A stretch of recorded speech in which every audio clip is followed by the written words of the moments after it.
భూ ప్రదక్షిణ చేస్తూ ఆ ప్రాంతంలో వస్తూ ఉండాలి. అక్కడ ఆర్తనాదం ఏది చీకారణ్యం వల్ల ఆర్తనాదం అని అట్లా ఆ పొదల మాటను పోయి చూసే తల్లికి రక్తపు మడుగులో గెలగెల తల్లుకుంటూ కరచరణాలు ఖండించబడి అతను రోధిస్తూ ఉంటాడు.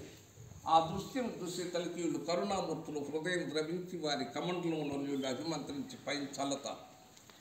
చల్లే తల్లికి ఆయనకి యథాస్థితిగా కరచరణాలు వచ్చేస్తాయి. అప్పుడు ఆయన స్వాములు ఇద్దరు పాదాలు నిలబడి, స్వామి సత్యమన్నీ బ్రతికించినారు, కన్న తండ్రి కాదని నా కరచరణాలు ఖండించేసినారు కదా, మళ్ళా నన్ను ఎందుకు జీవింపు చేసినారు?